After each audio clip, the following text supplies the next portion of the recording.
کل جماعتی حریت کانفرنس نے 5 اگست کو یوم استحصال کشمیر کے طور پر منانے کی اپیل کا اعادہ کیا ہے تاکہ دنیا کو یہ واضح پیغام دیا جا سکے کہ بھارت جموں کشمیر پر ایک غیر قانونی قابض ہے اور کشمیری اس وقت تک اس کے خلاف جدوجہد جاری رکھیں گے جب تک کہ وہ اقوام متحدہ کی طرف سے تسلیم شدہ حق کی خود ارادیت حاصل نہیں کر لیتے۔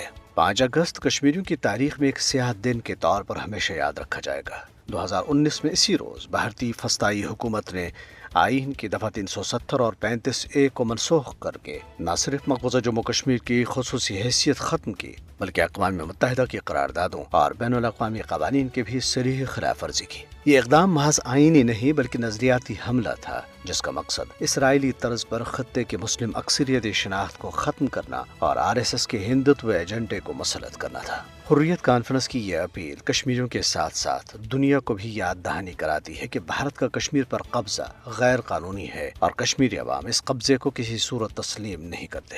5 اگست کے بعد مقبوضہ علاقے کو عملاً ایک کھلی جیل میں تبدیل کر دیا گیا ہے جہاں لوگوں کو مسلسل محاصروں، گرفتاریوں، زبان بندی، معاشی اور سیاسی استحصال اور دیگر فسطائی ہتھ کنڈوں کا سامنا ہے۔ تاہم ان تمام مظالم کے باوجود کشمیری کمر بستہ ہیں۔ وہ بھارتی ہتھ کنڈوں سے مرعوب ہونے کے بجائے مزید منظم اور مضبوط ہو رہے ہیں۔